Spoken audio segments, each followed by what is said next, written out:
Почитувани гледачи, добра вечер. Како и секоја среда во 19 часот и 15 минути, вие сте со Трета порта, емисија која за вас ги анализира случувањата на интернет и ви ги презентира најинтересните анализи и коментари. Во оваа емисија фокусот ќе биде на случувањата во Украина, на кризата околу Кримскиот полуостров и отцепувањето на овој дел од Украина и присоединувањето кон Русија. Ќе видиме анализи како тоа ќе влијае врз геополитичката состојба во светот. Исто така ќе продолжиме со традицијата на прикажување на видеа во емисијата. Овој пат видеото ќе биде поврзано со случувањата околу студентскиот дом Гоце Делчев. Се работи за ново, последно видео, кое верувам дека ќе ви биде интересно. Исто така ќе видиме и коментари околу актуелната политичка состојба во земјата, кои се стандардни во емисијата. Во оваа трета порта исто така ќе се сконцентрираме на коментарите на читателите на самите колумни, на она што граѓаните имаа да го кажат и на она што тие го мислат во однос на колумнистите и на нивните пишувања. Емисијата ја почнуваме со кризата во Украина, со анализи околу овие случувања и прва ќе биде анализата на Радио Слободна Европа, посветена на ова, која така е насловена, се вика Кризата во Украина и ширењето на НАТО. Самиот наслов кажува што е фокусот на оваа анализа. Еве тука имаат коментари на домашни политички аналитичари. Тоа се професорот Нано Ружин и политичкиот аналитичар Алајдин Демири. Тие нивните коментари се во однос на тоа како оваа криза во Украина ќе се рефлектира и врз надворешно политичката состојба на Република Македонија. Еве што вели професорот Ружин. Не дека НАТО се плаши дека Република Македонија нешто ќе направи. Меѓутоа, изгледа дека во новото преструктурирање на териториите и на државите, особено оние на Балканот што излегуваат на Црното море, каде што е Севастопол, пристаништето на руската црноморска флота. Значи, секоја држава на Балканот станува значајна во оваа геополитичка игра. Затоа сметам дека ова е момент кога Македонија може да се повика на нешто, да се ефектуира тоа значење и конечно да се наметне како членка на НАТО. Ова е мислењето на професорот Ружин, што треба Македонија да направи за да добие некакви придобивки за себе од оваа криза. Еве го и коментарот на Алајдин Демири.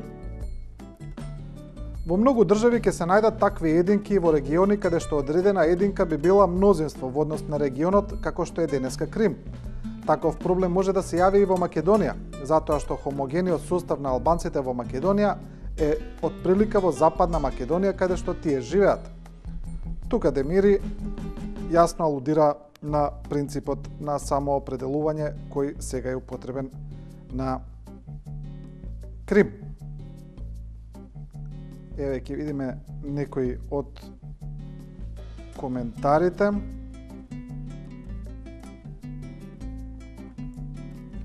Еве еден читател вели вака. Да, во ред. Доколку Македонија сака да влезе во ЕУ, во ред. Ама дали македонците воопшто сакаат да влезат во Европската Унија или тоа го сакаат само нашите политичари, за да можат уште еднаш да ги наполнат джебоите на сметка на граѓаните? Дали македонците сакаат да бидат на страната на Европската Унија и САД, кои толку долго време не газат од сите страни и пробуваат на секаков можен начин да не снема? Тоа е еден коментар, еве уште еден кој слободно може да се каже на слична линија. Сега е веќе подобро да ги заборавиме НАТО и ЕУ. Тие онака после оваа криза со Украина нема да имаат голема политичка тежина на овие простори, а уште помалку пари за да го менаџираат политичкиот простор на Балканот. Тоа се коментари на читателите и анализата на Радио Слободна Европа. Продолжуваме со анализа објавена во вестникот Дневник, која исто така е посветена на случувањата во Украина, а исто така во анализата се третираат оние сегменти кои ја поврзуваат Македонија со овие геополитички случувања. Тука фокусот е ставен на она што го кажа и рускиот претседател Владимир Путин при својот говор при присоединувањето на Крим со Русија, при подпишувањето на договорот, каде што председателот на Русија ја употреби паралелата на Крим со Косово, со случувањата со Косово. Тука Путин кажа дека случувањата во Косово, прогласувањето на своја држава, на правото на самоопределување на тој регион, влијаело да се постигне еден преседан во меѓународните односи и дека тоа сега може да биде употребено секаде во светот, и тука Путин постави јасна линија помеѓу правото на самоопределувањето на албанците на Косово и на русите и украинците на Крим. И сега тука анализата на Дневник е во тој поглед, вели: два референдума, два погледа. Силата на Русија и на Србија ја одредува судбината на Крим и на Косово.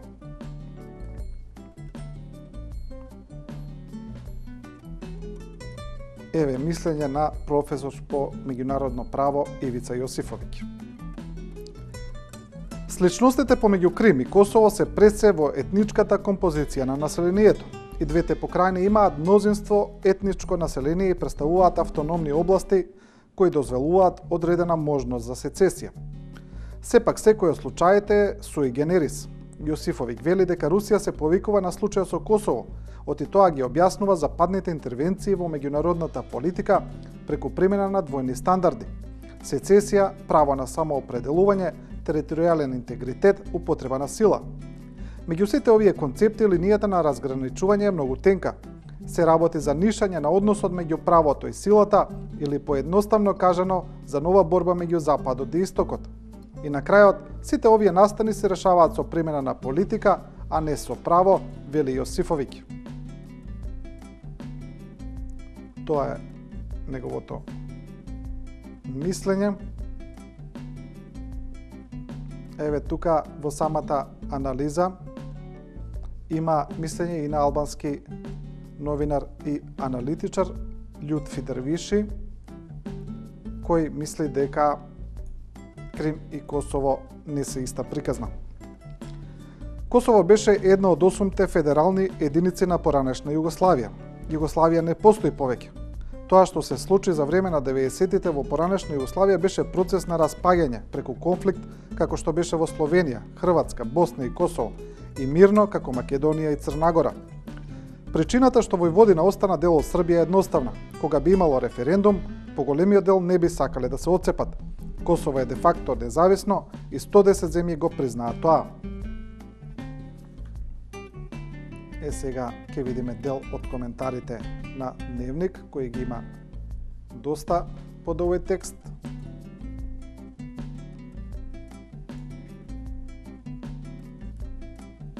Еве еден, како главен фокус во коментарите е тоа тврдењето на Дервиши дека Косово било федерална единица, па поголем дел од читателите велат дека тоа не е точно.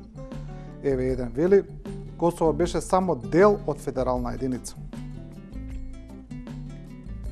Друг читател: на американците им е криво, неподносливо се арогантни, дека не се веќе супериорна војна сила во светот. Наскоро, за некоја година, нема да бидат ни најсилна економска сила во светот. Што ќе прават тогаш? Ќе бидат несрекни.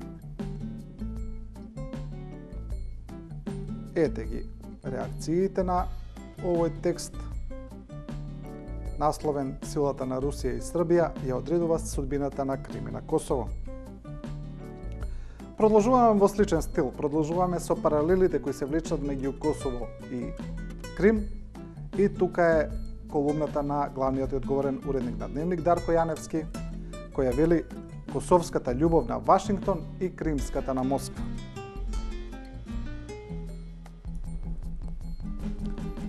Што би бил заклучокот, вели Јаневски?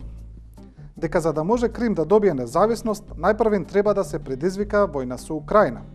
За да ја предизвика, русите од Крим треба да почнат со етничко чистење на полуостровот.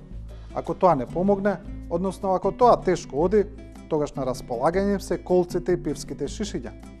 Потоа, кога украинците ќе реагираат, потребен им е некој западњак, како Вилијам Вокер, или Рачак. Дали тие руси од Крим ќе бидат вистински или фингирани жртви на украинско злосторство, не е толку битно. Дури тогаш Русија ќе може да го бомбардира Киев попатно и по некоја болница и воз како оној во Грделичка клисура, и дури тогаш ќе може да се каже дека Косово и Крим се слични. Значи тоа што очигледно се бара е крв. Има само една дилема во ова, зошто истото не се бара, на пример за Шкотска. Значи поентата на Јаневски е дека Крим се одвојува мирно, додека на Косово имаше воена интервенција на НАТО. Ќе видиме и еден коментар на читател кој не се согласува со Јаневски.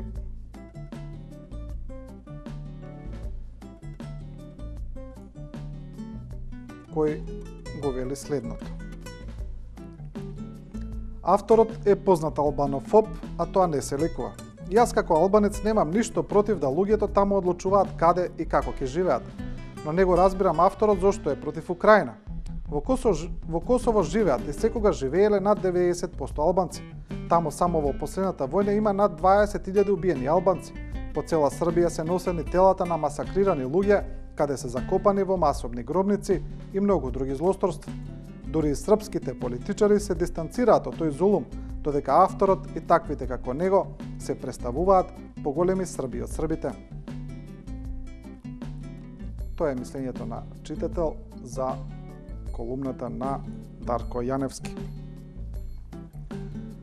Продолжуваме со анализите за тоа што се случува. Имаме интересна анализа на порталот Фактор, која е насочена кон економијата и таа анализира како ќе се одрази сега состојбата, какви ќе бидат релациите помеѓу Европа и Русија во однос на испораката на рускиот газ.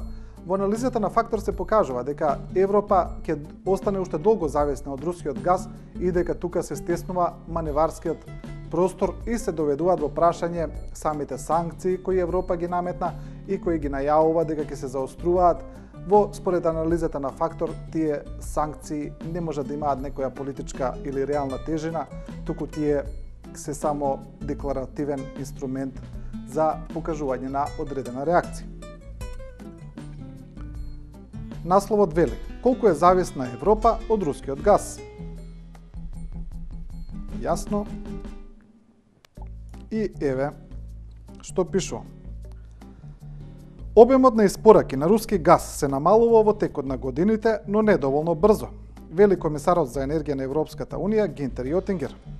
Европа треба да создаде големо напојување, да се подпира на повеќе извори. Нашата стратегија за диверзификација напредуваше, но таа се уште не е завршена. Ќе потрае уште 5 до 10 години, но денес ние сме постабилни отколку пред 5. Главниот проблем, сопствените ресурси на природен газ во Европа веќе не се доволни за да одговорат на побарувачката. И додека според прогноза на Меѓународната агенција за енергетика, производството на Русија може да се зголеми значително до 2030 година, залихите во Северно море полека, но сигурно истекуваат. Според агенцијата, Европската Унија ќе може да црпи едвај 99 милиарди кубни метри до 2030 година. Ова според анализата на Фактор покажува дека Европа уште долго ќе остане зависна од рускиот газ и тоа ќе ги детерминира и односите со Русија. Како последен од овој блок посветен на Русија е и анализата на поранешниот амбасадор Ристо Никовски. Тој вели: Украина веќе никогаш нема да биде тоа што беше, прашање е што и какво ќе остане.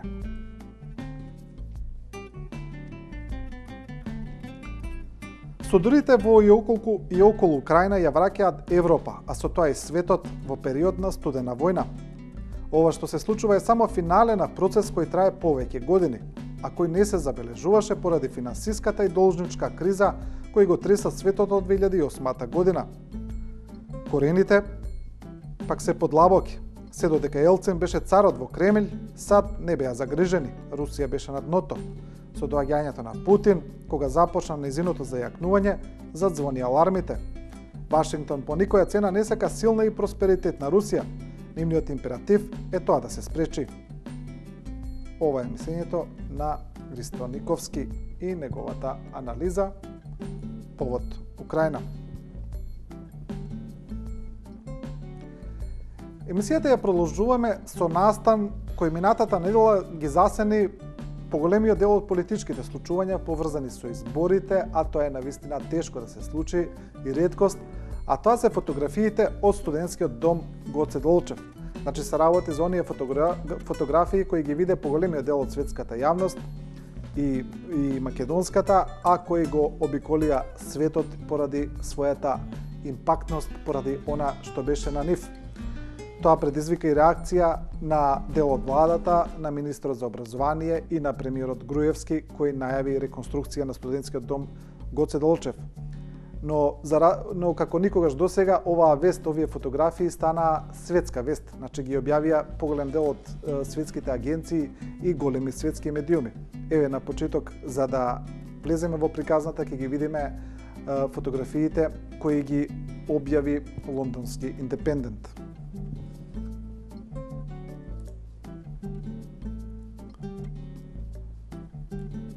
Во насловот на Индепендент се вели дека ова е пеколно место за живење на студенти. Вели внатре во македонскиот ужасен дом за студенти, каде што зидовите се зелени, а храната е црна. И почетната слика на Индепендент го покажува студентскиот дом во Македонија, во Скопје, и прикажува како паралела затвор во Норвешка, кој според фотографиите изгледа како хотел. Еве и целата галерија, значи тука е студентскиот дом Гоце Делчев, познат на македонската јавност, и еве ги фотографиите кои придонесоа да може да бидат објавени на светски медиуми, да бидат интересни на цел свет. Еве ги зидовите кои се зелени тука. Еве дел од храната, слика на студентите.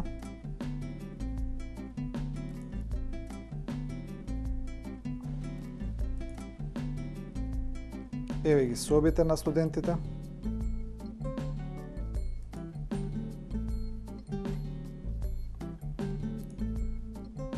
Овие фотографии, значи, стана шокантни за светската јавност, што му успеа да бидат објавени во толку голем број на светски медиуми. И ова е пример како може една негативна вест да засени се што се случува во една држава и сите напори за надворешна промоција. И на крајот завршува повторно со таа паралела.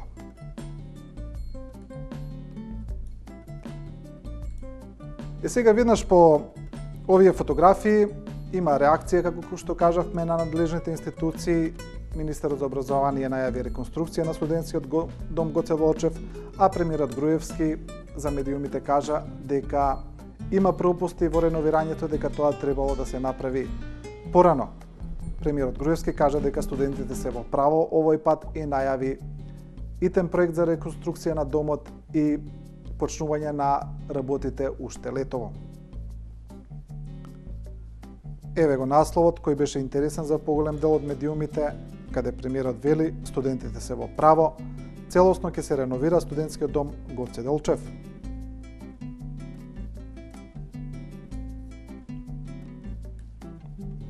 Еве дел од неговата изјава. Очигледно запоставено беше реновирањето на Гоце Делчев. Оно што можам да го кажам е дека веќе на следната седница во вторник ќе предложам заклучок. Се надевам владата ќе го усвои за итен почеток на правење на проект за реконструкција. Штом проектот заврши, ќе почне и самата реконструкција, се надевам ова лето. Груевски потенцираше дека доста внимание било посветено на други студентски домови, како на пример реконструкцијата на Стив Наумов и изградбата на нови објекти, во што се инвестира околу 2 милиони евра. 1,5 милиони евра за градба на нови објекти и 500.000 евра за реконструкција. Тоа е изјавата на премиерот Груевски. И продолжуваме со коментарите на социјалните мрежи. Нели таму и очекуваме студентите да се најактивни. Одиме со еден интересен профил на Facebook социјалната мрежа, се вика Операција Студентски дом, на кој се објавуваат најновите фотографии, видеа и настани околу случувањата во студентските домови. Ќе почнеме со еден нивен пост кој вели: Нашиот постиран коментар на Facebook страната на студентскиот парламент. Отворено писмо до председателот на СПУКМ, поставен во коментар на нивниот пост, дали сакаме аматерски студентски театар е избришан, а воедно и блокирана е можноста за поставување на какви било коментари на нивната страна. Јавно прашуваме, кого точно застапува председателот и како планира да ги застапува интересите на студентите кои го избрале, ако не им дозволува најпрво да се изјаснат. Председател кој наместо да ја предводи борбата за подобри услови, од удобна фотелја дава изјави полни со предрасуди за мотивите на иницијативата на студентите. Тука има веднаш, море на коментари.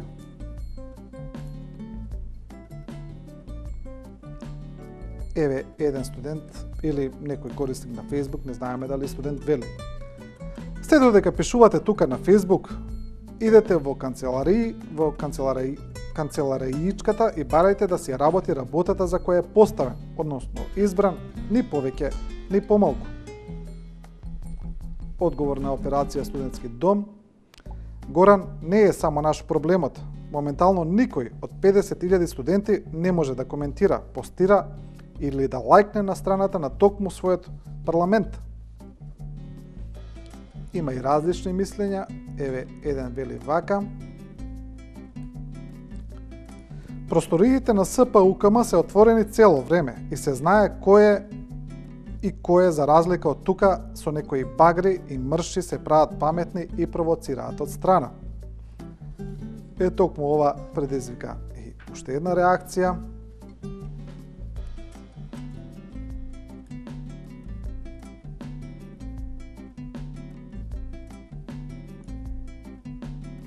Овој коментар кој е вулгарен и навредлив за некој. Според кои правила и статутот е легитимно избран председателот? Кој тој така и ти кој ви избра? Сигурно не јас и останатите 90% од студентите на науки, и тоа е факт.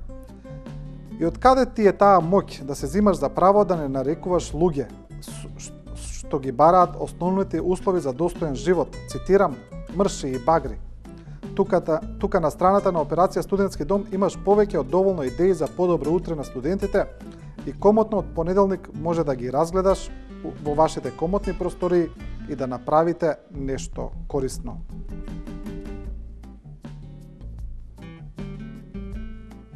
Тоа се коментарите на оваа страница, а Операција Студентски дом, Facebook профилот, во нивните последните постови објави и ново видео.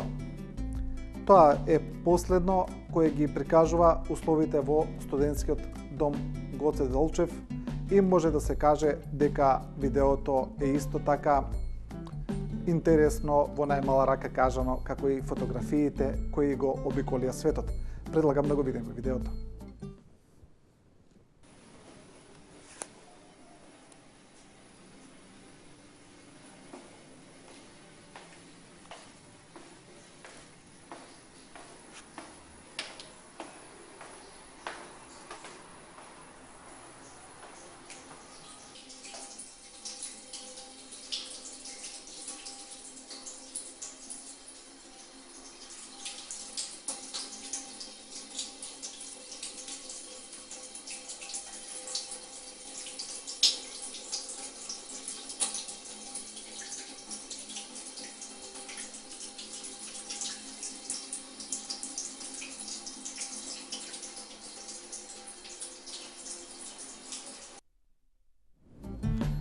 Мислам дека на ова видео за условите во студентскиот дом Гоце Делчев не му треба посебен коментар и дека сликата се кажува се, затоа и го пуштивме вака.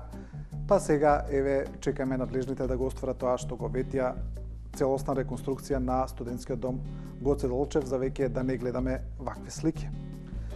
Емисијата ќе ја завршиме со уште неколку колумни посветени на политичката состојба, значи ќе видиме едни кратки блиц мислења на колумнистите, нема да одиме премногу со коментарите на читателите, бидејќи само сакаме да ја видиме сликата која во оваа недела беше владееше на интернет просторот. Почнуваме со редовната колумна на Илија Димовски од ВМРО ДПМН, кој вели очет наместо празна реторика. Значи тука алудира на очетот на владеачката партија и вели. И тука Димовски се на крајот на колумната ја коментира и опозицијата. И како да им се верува на овие луѓе кога не успеваат да имаат сериозен став за најсериозното прашање? Што остана за другите работи? Ветија во 2002 година дека ќе вработат по еден член од секое семејство и не исполнија. Напротив, избркаа по еден. Ветија во 2002 дека ќе имаат поврат на ДДВ и заборавија на своето ветување, а денес без срам повторно го ветуваат истото за кое веќе еднаш излажале. Ветија дека ќе инвестираат во инфраструктурата, а немаат направено ниту еден пат водовод или училиште. Тоа е колумната на Илија Димовски, очет наместо празна реторика. Продолжуваме со колумна на поранешниот премиер Владо Бучковски, сега член на Алијансата за позитивна Македонија, во кој професорот Бучковски пишува за политичката култура која владее во Македонија и вели ниво на политичка култура која ни недостига. Еве дел од поентата. На Македонија се потребни смирување и обединување. Првиот чекор во тој правец би бил прифаќање од страна на сите политички партии да организираат секојдневни ТВ дебати на кои ќе се спротивстават различни програми и концепти, различни личности. Имам впечаток дека Македонија е гладна за сериозна политичка дебата на Груевски, Заев, Ахмети, Таче, Зиков или Јакимовски, или дебата на Ставревски, Шекеринска, Џафери Села, Бучковски или Георгиевски, или пак некои трети представници на различни политички партии.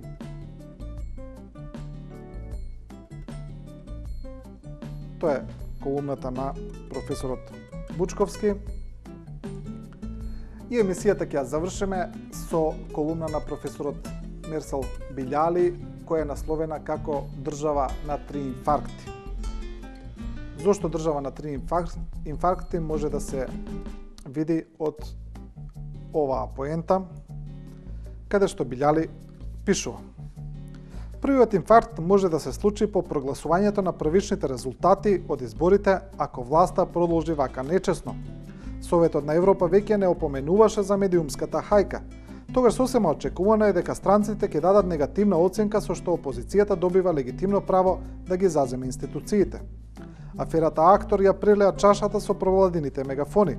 Ако тоа не се случи или по некоја случајност атакот се преживее, тогаш по неколку месеци ќе удри вториот инфаркт. Тоа ќе биде по септемврискиот самит на НАТО. Но ако по некоја случајност и тој се преживее, тогаш ќе се чека и последниот и конечно смртоносниот трети инфаркт, кога власта ќе треба да врати околу 650 милиони евра долг. Тоа е мислењето на професорот Билјали. Држава пред 3 инфаркти. И со оваа колумна ја завршуваме оваа емисија на Трета порта. Емисијата следете ја секоја среда во 19 часот и 15 минути. И не заборавајте, Трета порта не ви кажува како да размислувате, туку ви ја презентира големата слика.